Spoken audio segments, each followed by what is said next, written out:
यहाँ उपस्थित आप सभी माननीय व्यक्तियों को मेरा प्रणाम। सबसे पहले मंच पर अध्यक्षता कर रहे आदरणीय गुरुदेव प्रोफेसर राजाराम शुक्ल जी, मुख्य अतिथि आदरणीय कुलपति प्रोफेसर सुशील कुमार पांडे जी, और यहाँ ये कार्यक्रम हो पा रहा है और हम सभी यहाँ एकत्र हैं उसके लिए जो सबसे महती भूमिका है प्रोफेसर उपेंद्र कुमार त्रिपाठी जी। आप सभी को मैं प्रणाम करता हूँ। समक्ष मेरे जो धर्मागम विभाग के विभागाध्यक्ष प्रोफेसर पांडे बैठे हैं और जो जिन लोगों को मैं पहचान रहा हूँ उसके नाम मुझे स्मरण में है, उसके नहीं। आप सभी को मैं प्रणाम करता हूँ। भगवान विश्वनाथ की नगरी काशी में है, भगवान विश्वनाथ को प्रणाम करता हूँ। और यह जो गीता का ज्ञान हमें देने वाले योगेश्वर श्री कृष्ण हैं, उनके श्री चरणों में भी हम अपना प्रणाम अर्पित करते हैं।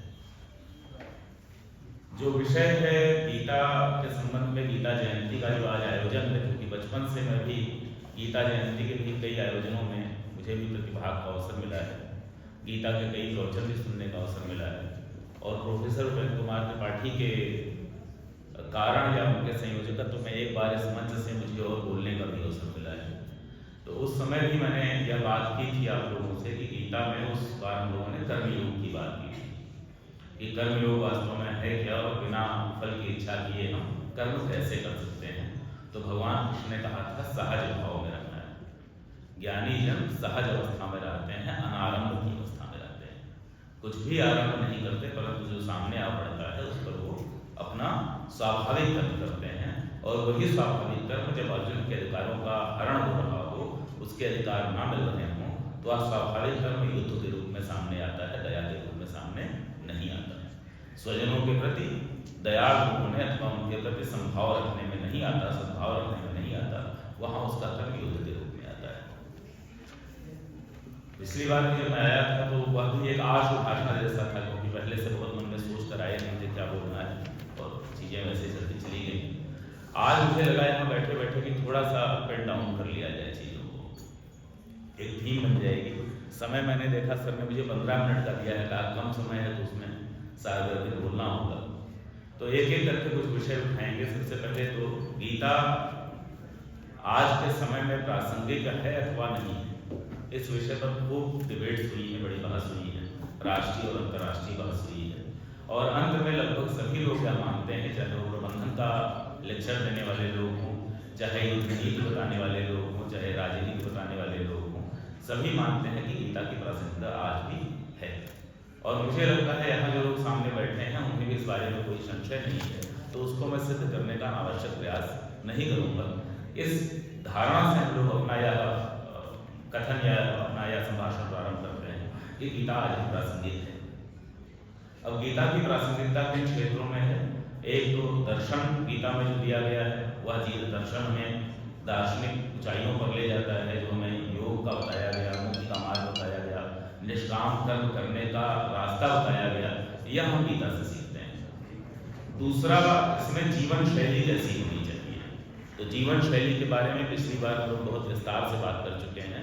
जो लोग नहीं रहे होंगे उनके लिए बड़े संक्षेप में कि गीता में भगवान कृष्ण कहते हैं कि अर्जुन से तुम्हें निष्काम कर्म करने के लिए उस अवस्था में रहना है जिसमें ज्ञानी जन रहते हैं, और ज्ञानी जन किस अवस्था में रहते हैं? अनारंभ की अवस्था में रहते हैं। कोई षड्यंत्र, कोई योजना बहुत मस्तिष्क लगाकर प्रारंभ नहीं करते, सहज भाव में उनके कर्म के रूप में जो सामने आता है उसको करते चले जाते हैं, सत्य पर अड़े रहते हैं, धर्म पर अड़े रहते हैं। इसमें धर्म को छोड़कर कर्म नहीं करना है। तीसरा जो कहा गया कि हमारा प्राथमिक धर्म है क्या, धर्म की विवेचना भी गीता में बहुत ही विस्तार से की गई है। इसके लिए एक बार गीता पढ़ना भी होगा। अभी वर्तमान परिदृश्य से उसका एक कंपैरिजन करते हुए, उसका एक समानांतर खींचते हुए मैं आपके समक्ष कुछ बातें रखने का प्रयास करूंगा। यह सदैव से रहा है, केवल आज नहीं है, प्रारंभ से रहा है, सतयुग से रहा है, त्रेता युग में भी था, द्वापर में भी था और कलयुग में भी है कि प्रत्येक मनुष्य को दो प्रकार के युद्ध ऐसे होते हैं जिनसे उसको आमने सामने होना पड़ता है। एक युद्ध हमारे अंदर चल रहा होता है और एक युद्ध प्रायः बाहर चल रहा होता है।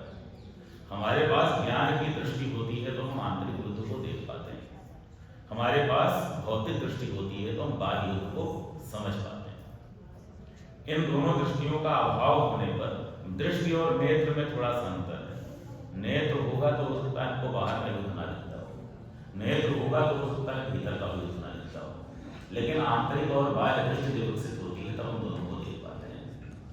उदाहरण के लिए वर्तमान समय में हमारे अंदर जो युद्ध चल रहा है वह भौतिकवाद और आध्यात्म के बीच का है। किसी स्थान पर हम किसी पोजीशन पर हैं, किसी पद पर हैं, तो हम उस पद का दुरुपयोग करके कुछ अर्जित करके सामान्य व्यवहार के अनुसार व्यावसायिक हो जाएं या अपने आदर्शों पर बने रहें। एक यह युद्ध हो सकता है। एक यह युद्ध हो सकता है कि मेरा प्राथमिक कर्तव्य माता पिता परिवार के प्रति है अथवा समाज के प्रति है। इस प्रकार के कई युद्ध हो सकते हैं। इसके लिए आपको दृष्टि विकसित करने की आवश्यकता होगी, अन्यथा जीवन तो चला ही जाता है। बाह्य युद्ध के रूप में कितने लोग हम उससे सहमत हैं कि इस समय हम युद्ध की स्थितियों में हैं? मैं आपका उत्तर चाहूंगा। कितने लोगों को ऐसा प्रतीत होता है कि हमारे आसपास युद्ध चल रहा है?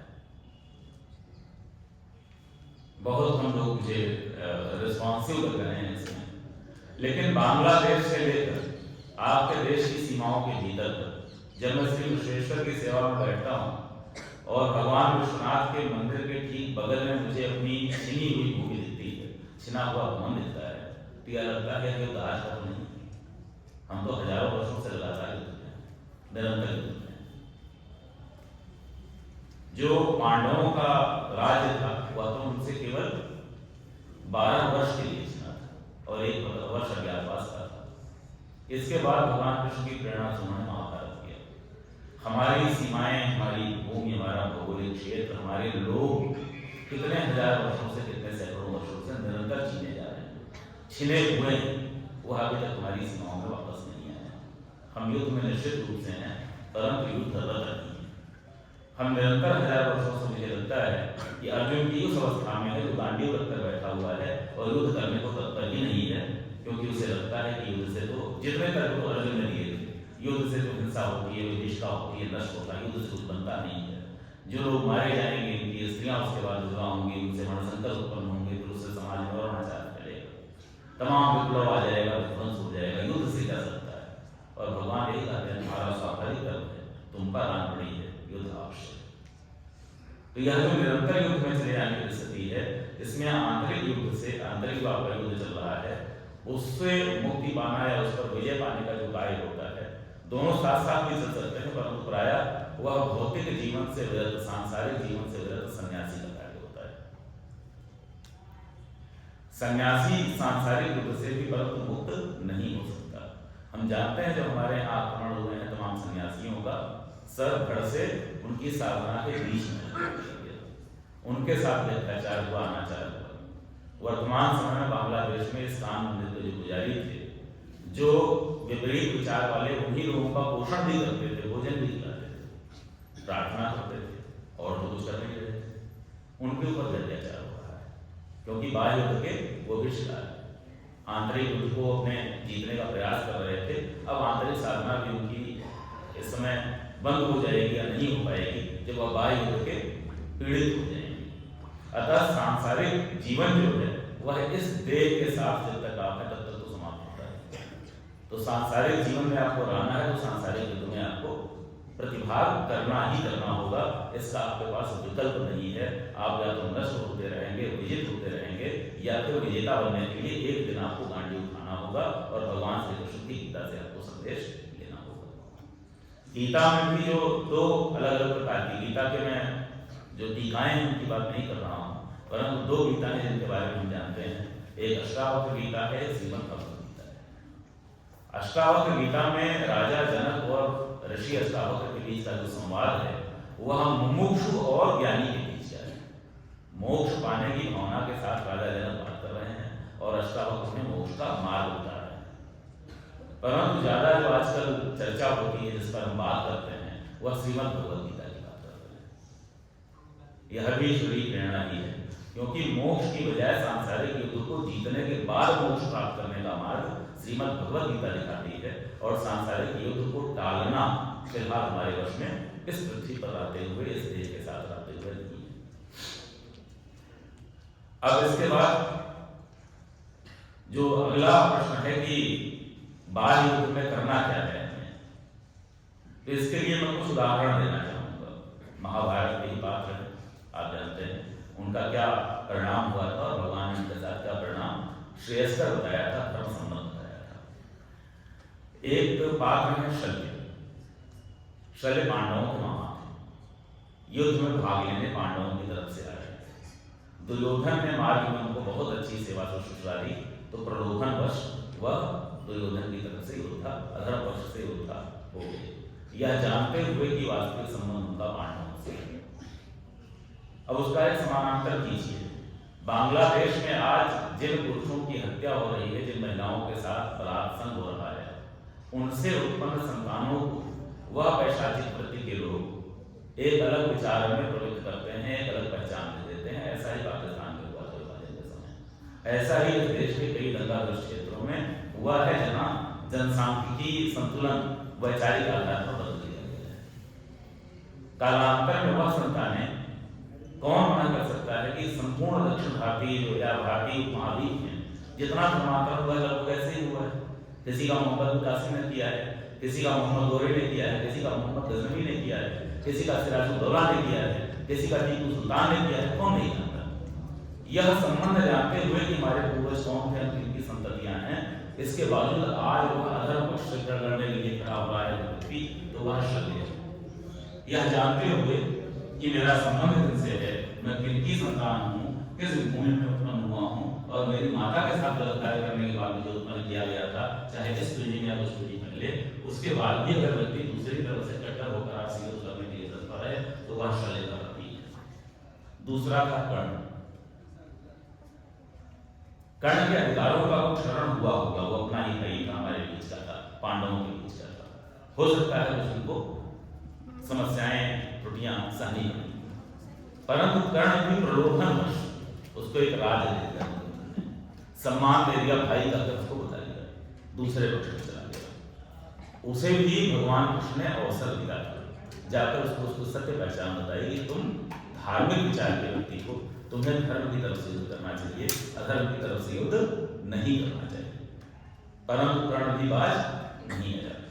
तो जैसे शल्य वध्य हुए, वैसे ही कर्ण भी वध्य हुआ। तीसरा एक पात्र है भीष्म। भीष्म बहुत धर्माचरण वाले व्यक्ति हैं, उनके आचरण में अधर्म नहीं है, परंतु पक्ष में अधर्म है, क्योंकि वचन दे चुके हैं। उन्होंने एक शपथ ले रखी, यह शपथ के कारण मैं तो राज्य के प्रति ही रहूंगा, राज्य में चाहे जो, इस कारण भीष्म भी वध्य होते हैं। अगला एक पात्र है द्रोण। द्रोणाचार्य ने जब अपने पुत्र को दूध की व्यवस्था नहीं हो पाई और आटा घोलकर दूध पिलाने की स्थिति आई, आप जानते हैं पूरी कथा, तब हस्तिनापुर की राज्य सेवा ग्रहण की थी, और राज्य सेवा की शर्तों में था राज्य की तरफ से होंगे। उन्हें भी सत्य बताया गया कि आप दोनों के गुरु में धर्म पक्ष में आइए, परंतु द्रोणाचार्य भी नहीं माने। द्रोणाचार्य भी बंदी होते हैं उस धर्म में। एक और पात्र है विदुर। विदुर अधर्म पक्ष के सलाहकार हैं, वहां पर वो नीति देते हैं, नीति सही देते हैं, लोग मानते नहीं उनकी बात। विदुर वध नहीं होते, विदुर शेष करते हैं। एक और पक्ष है दुर्योधन का भाई युयुत्स। वह युद्ध प्रारंभ होने के पहले जब धर्म का उपदेश होता है, तो अधर्म पक्ष को छोड़कर धर्म की तरफ आ जाता है। युयुत्स भी वध्य नहीं होता, वह भी धर्म होता है। अतः वर्तमान समय में हम सनातन धर्मियों का कर्तव्य क्या है, जो अभी शेष है। मैं किसी को दोष नहीं देता। दक्षिण एशिया में जो भी लोग मतांतरित हो गए, जिनके साथ ऐसी विवश स्थितियां आई कि जिनके कारण किसी समय प्रलोभन के कारण, किसी समय भय के कारण, किसी समय जीवन रक्षा के कारण, किसी समय बलात्संग के कारण उत्पन्न संततियां जो थी, उनको कोई था ही नहीं, उनको वही पहचान मिली। उनका कभी अगर पक्ष बदल गया, पक्ष द्रोह उनसे हो गया, तो आज उनके सामने उसको ठीक करने का मार्ग है। और हमें भगवान श्री कृष्ण से प्रेरणा लेकर उस प्रत्येक कर्ण को, उस प्रत्येक शल्य को, उस प्रत्येक द्रोण को, उस प्रत्येक भीष्म को यह बताने की आवश्यकता है कि धर्म का पक्ष यह है, धर्म युद्ध समय आसन है। और